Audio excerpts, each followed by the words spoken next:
మహబూబ్నగర్ జిల్లాలో ఎడతెరిపి లేకుండా వర్షాలు కురుస్తున్నాయి. భారీ వర్షాల దాటికి వాగులు వంకలు పొంగి ప్రవహిస్తున్నాయి. పలు చోట్ల రవాణా స్తంభించిపోయింది. వందల ఎకరాల్లో పంటలు దెబ్బతిన్నాయి.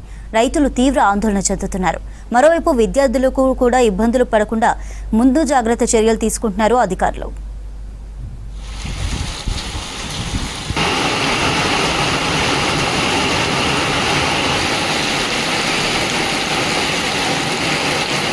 మహబూబ్నగర్ లో విస్తారంగా వర్షాలు కురుస్తున్నాయి. వాగులు ఉప్పొంగి ప్రవహిస్తున్నాయి. తాడూరు మండలం ఐతోలు గ్రామం దగ్గర రహదారిపై వరద ప్రవాహంతో నాగర్ కర్నూల్ జడ్చర్ల ప్రధాన రహదారిపై రాకపోకలు నిలిచిపోయాయి.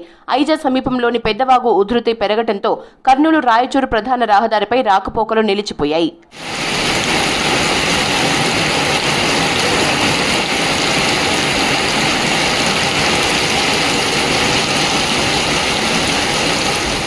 కొల్లాపూర్ మండలం సోమజిల్లా మల్లేశ్వరం గ్రామాల్లో భారీ వర్షానికి పంటలు దెబ్బతిన్నాయి. కంది పంట, మొక్కజొన్న, మునగ తోటల్ని 100 ఎకరాల పంట పొలాల్లోకి వర్షపు నీరు చేరటంతో రైతులు ఆందోళన చెందుతున్నారు. ఆలంపూర్ మండలం కాతూర్లో పిడుగుపాటుకు ఒక వ్యక్తి మృతి చెందారు. పిడుగుపాటుకు మానపాడు మండలం కంచుపాడులో, బిజినేపల్లి మండలం వస్త్రం తండాలో మూగ జీవాలు చనిపోయాయి.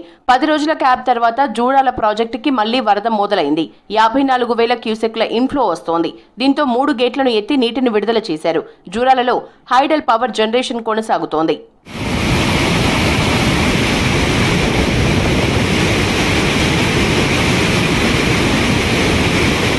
మహబూబ్నగర్ జిల్లా కేంద్రంతో పాటు జడ్చర్ల, బాలనగర్, నవాబుపేట ప్రాంతాల్లో భారీ వర్షం కురిసింది. దీంతో ముందస్తు జాగ్రత్తగా చర్యలు తీసుకుంటున్నారు అధికారులు. విద్యార్థుల ఇబ్బందుల్ని దృష్టిలో ఉంచుకుని ముందు జాగ్రత్తగా నిన్న జిల్లాలోని పాఠశాలలకు సెలవు ప్రకటించారు అధికారులు.